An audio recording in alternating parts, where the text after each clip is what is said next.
গ্রামটা ছিল খুবই সুন্দর, আর গ্রামের নাম ছিল সুন্দরপুর। এই গ্রামের এক কোণে ছিল একটি ভাঙাচোরা কুঁড়ে ঘর, ছোট্ট একটি বাড়ি বলাই ভালো। একটা বুড়ি, আর সেই বাড়িতে থাকতো গরিব বুড়ি শৈলজা। সারা গ্রামে সবাই তাকে চেনে বুড়িদিদা নামে। মাথায় সাদা চুল, পিঠ বাঁকা, হাতে কাঁপুনি, তবুও মনটা ছিল আকাশের মতো বিশাল উষ্ণতায় ভরা। বুড়ি একা, সন্তান সন্ততি কেউ নেই। স্বামী বহুদিন আগেই মারা গেছেন। তখনও বুড়ির বয়স 40-এর কোঠা পেরোয়নি।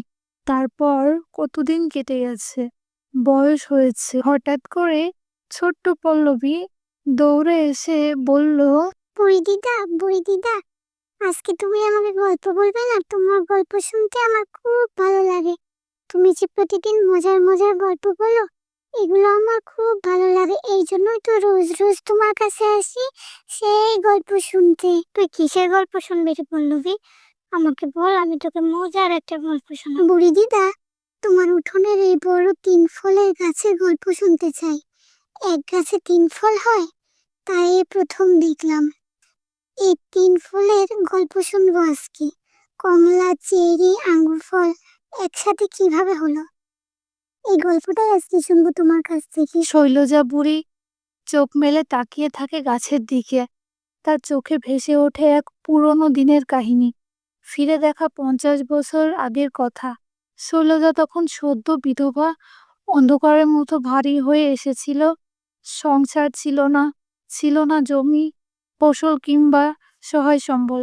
একমাত্র আশ্রয় ছিল সেই কুঁড়ে ঘরটা, শ্বশুরবাড়ির সম্পত্তির এক ফালি ছোট উঠোন সহ জমি। শৈলজা বুড়ি মনে মনে ভাবতে থাকে, আমার এই দুঃখ কষ্টের দিন কবে শেষ হবে? আমার আগের দিনগুলো অনেক সুখের ছিল, এখন দুঃখ যেন আমার পিছন ছাড়ছে না। অনেক কষ্টে আমার দিন যাচ্ছে এখন। একদিন হঠাৎ দরজায় কড়া নাড়ে এক বাউল, এক হাতে ঝোলা আর এক হাতে একটা চারা গাছ। তার চোখে ছিল দীপ্তি, মুখে অদ্ভুত শান্তি। মা, তোর উঠোনে যদি একটু ঠাঁই পাই, আমি বড্ড ক্লান্ত। আমার একটু আশ্রয় দিলে আমার জন্য খুবই ভালো হয়। মা, তোর মঙ্গল হোক। বুড়ি তো খুবই ভালো। বুড়ি বাউলকে দয়া করে আশ্রয় দেয়, খেতে দেয়। বুড়ি বাড়িতে যা ছিল তাই দিল বাউলকে। বুড়ি ছিল খুবই সৎ একজন লোক। আর তারপর বাউল খাওয়া দাওয়া শেষ করে বিশ্রাম নেয়, আর মনে মনে ঠিক করে বুড়িকে সে সাহায্য করবে। পরের দিন সকালবেলায় বাউল তাড়াতাড়ি উঠে পড়ে আর বুড়িকে সাহায্য করার জন্য প্রস্তুত হয়। বুড়িকে ডাকে আর এই গাছটা দেয়, দিয়ে বলে, এটা একটা অদ্ভুত গাছ, তোর অনেক কাজে আসবে। তুই এই গাছটা তোর বাড়ির উঠানে লাগিয়ে দিবি, দেখবি অনেক উপকার পাবি, তোর অনেক উন্নতি হবে, অনেক ভালো হবে, আর তোর জীবনে এই দুঃখ কষ্ট কিছুই থাকবে না। শৈলজা বুড়ি অদ্ভুতভাবে বাউলের দিকে তাকিয়ে থাকে, আর বাউলের বলা প্রত্যেকটা কথা সে মনোযোগ দিয়ে শোনে, যে বাউল তাকে কি কি করতে বলছে, আর তারপরে সে এগুলো করবে বলে ঠিক করে। এই জন্য সে মনোযোগ দিয়ে বাউলের কথাগুলো শোনে। বাউলের দেওয়া চারা গাছটা বুড়ি ঘরের সামনে লাগানোর সিদ্ধান্ত নেয়, আর বুড়ি ঘরের সামনে লাগিয়ে দেয় বাউল যেরকম বলেছিল ঠিক তেমন ভাবে।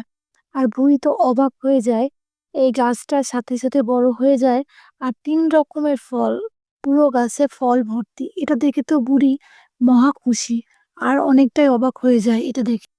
গাছে যে ফল ধরতো, গ্রামের যত দরিদ্র শৈলজা তাদের ডেকে এনে ফল বিলিয়ে দিত। সে কখনো ফল বিক্রি করতো না, যদিও তার সংসারে নুন ভাতের অভাব ছিল। একবার গ্রামে দুর্ভিক্ষ এলো, চারপাশে ফসল নেই, খাবার নেই, বাজারে চালের দাম আকাশ ছোঁয়া। তখন শৈলজার গাছে 3 রকমের ফল ধরতো, আর 3 রকমের স্বাদের ফল। বুড়ি একটাও ফল নিজে খেত না, সেগুলো বাচ্চাদের, ক্ষুধার্ত পরিবারদের দিয়ে দিত। দিন যায়, মাস যায়, বছরের পর বছর, গাছটা যেন বুড়ির আত্মা হয়ে উঠল। ঠিক তখনই বুড়ির গাছের উপরে নেমে এলো এক কালো ছায়া। কিন্তু ভালো জিনিসে লোভের চোখ পড়ে একদিন। একদিন বড়লোক ব্যবসায়ী খবর পেল যে বুড়ির উঠানে এক অদ্ভুত 3 ফলের গাছ আছে। সে ঠিক করে বুড়ির থেকে এই গাছটা সে কিনে নেবে। তাই সে অনেক রকমের ফন্দি আটকে থাকে।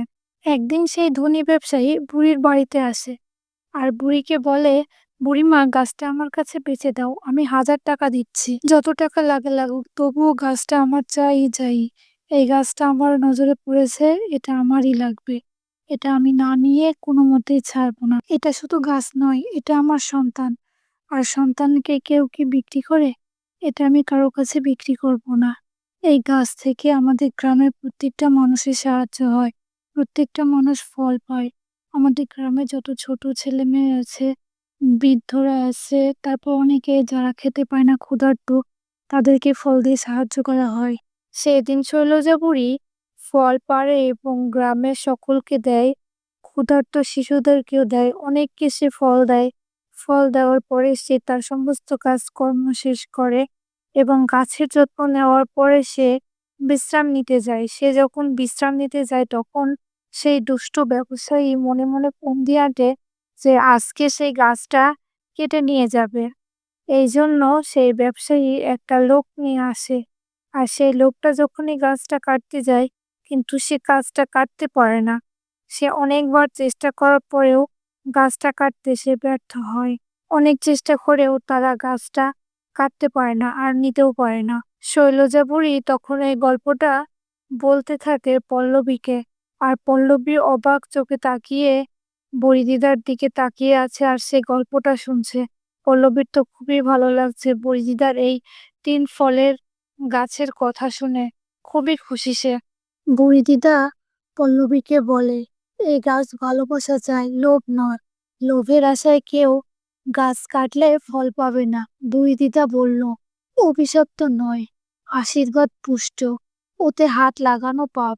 বুড়ি দিদা পল্লবীকে আরো বলল, তুইও যদি বড় হয়ে মানুষদের সাহায্য করিস, ভালোবাসিস, তবে তোর জীবনেও এমন আশীর্বাদ আসবে। 1 বছর পর বুড়ি মারা যায়। তারপর বুড়ির বাড়িটার নাম রাখা হয় শৈলজা পাঠশালা। আর এখানে ছেলেমেয়েরা পড়াশোনা করে।